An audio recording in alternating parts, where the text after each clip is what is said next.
214 BC, the Alps. A massive army, tens of thousands of men, cavalry, and war elephants, struggles through the blinding snow and sheer cliffs. Half the soldiers have already died from cold, starvation, or ambushes, yet their commander presses on, driven by a promise made when he was just 9 years old. A promise to hate Rome forever. His name, Hannibal Barca. For 15 years, he would terrorize the Roman Republic, winning battles that still stun military academies today. He crossed the Alps with elephants. He annihilated entire Roman armies. He brought Rome to the brink of extinction. All because of an oath sworn as a child at his father's demand. This is the epic story of Hannibal Barca, the boy who swore eternal hatred, becoming the general who nearly destroyed Rome. Carthage and the rise of the Barcids. Hannibal was born in 247 BC in Carthage, the greatest trading empire of the western Mediterranean. Founded by Phoenicians, Carthage dominated sea trade from North Africa to Spain. But after the First Punic War from 264 to 241 BC, Rome humiliated Carthage, seizing Sicily, Sardinia, Corsica, and forced massive reparations. Hannibal's father, Hamilcar Barca, was Carthage's greatest general in that war, undefeated in battle, yet forced to surrender. Bitter, Hamilcar took the family to Spain in 237 BC to rebuild Carthaginian power through silver mines and Iberian allies. Hannibal grew up in military camps, trained in war from childhood. Polybius and Livy record the famous oath story. When Hannibal was 9, Hamilcar prepared to sail for Spain. He brought his son to a temple altar, sacrificed an animal, and made the boy touch the blood. He demanded, swear eternal enmity to Rome. Hannibal later said he never broke that oath. Hamilcar died in battle in 228 BC. Hannibal's brother-in-law Hasdrubal took command, expanding the empire until assassinated in 221 BC.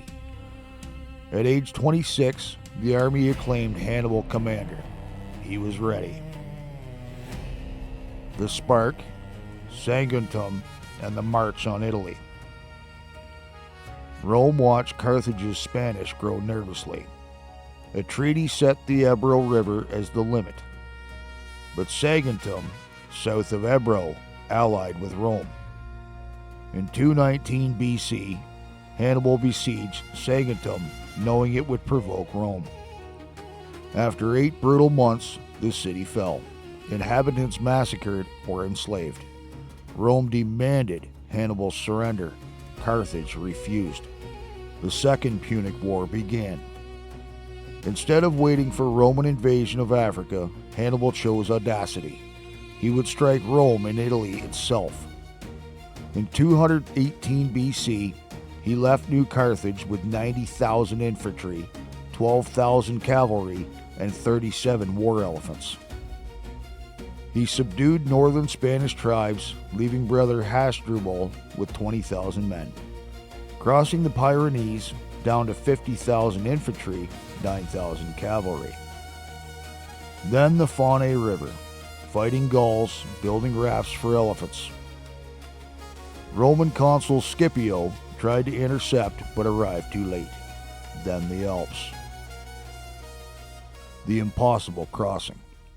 The Alps crossing remains one of history's greatest military feats. Hannibal chose a difficult route, likely Col de la Traversette, to surprise Rome. 15 days of hell. Gallic ambushes, avalanches, narrow icy paths where men and animals plunged to death. Elephants panicked on slippery rocks. Half the army perished, frostbite, starvation, and falls. When Hannibal emerged in Italy, he had only 20,000 infantry, 6,000 cavalry, and a handful of elephants. But the psychological impact was devastating. Rome panicked, an invader in the heartland with elephants. Hannibal recruited Gauls furious at Rome. First victories: Ticinus and Trebia rivers, destroying Roman armies through ambushes and cavalry. By 217 BC, he marched south. Rome appointed Fabius Maximus dictator, the delayer, avoiding battle, harassing supply lines.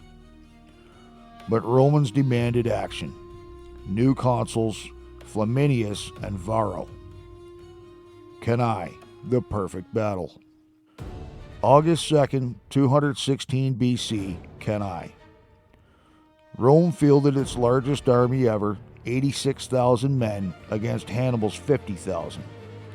Hannibal's genius plan: weak center of Gauls and Spaniards to lure Romans in, strong wings of Africa infantry, and unbeatable Numidian cavalry.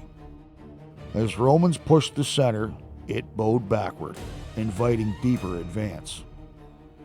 Then the trap closed. African wings pivoted, cavalry routed Roman horse and attacked rear, the greatest double envelopment in history. Up to 70,000 Romans died in hours, one of the bloodiest days ever. 8 legions annihilated, Consul Aemilius Paulus dead, Varro fled. Rome lost 10% of its adult male population in one afternoon. Panic gripped the city. Human sacrifice resumed. Allies wavered. Yet Rome refused peace. Hannibal lacked siege equipment for Rome itself.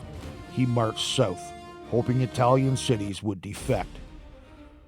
Capua joined him, the second city of Italy. For 12 years, Hannibal roamed Italy undefeated in major battle. Victories at Lake Trasimene, ambushing Flaminius, 15,000 Romans dead. More skirmishes. But Rome adapted Fabius's strategy, avoiding battle, retaking defectors, striking overseas. The long decline and tragic end. Brother Hasdrubal marched from Spain with reinforcements, but defeated at Mataras in 207 BC, his head thrown into Hannibal's camp. Scipio Africanus conquered Spain, invaded Africa. In 203 BC, Carthage recalled Hannibal. Final battle, Zama, 202 BC. Scipio copied Hannibal's tactics. Roman cavalry, with Numidian allies, routed Carthaginians. Elephants panicked into their own lines. Hannibal defeated for the first time. Carthage sued for peace. Lost fleet, empire, massive indemnity.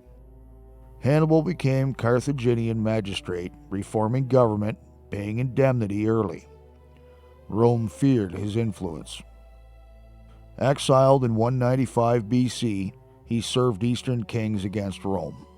Finally cornered in Bithynia around 183 BC, he took poison rather than be captured. His last words: "Let us relieve the Romans of their long anxiety." He was 64.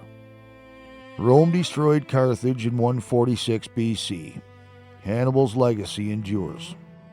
Military geniuses, Napoleon, Patton, Rommel, study Cannae. He proved one man's will could challenge an empire, all from that childhood oath. A 9-year-old boy who touched blood on an altar and nearly ended Rome. Subscribe for more forgotten generals. Next video, Queen Amon Arenas, the one-eyed African queen who beat Augustus Caesar.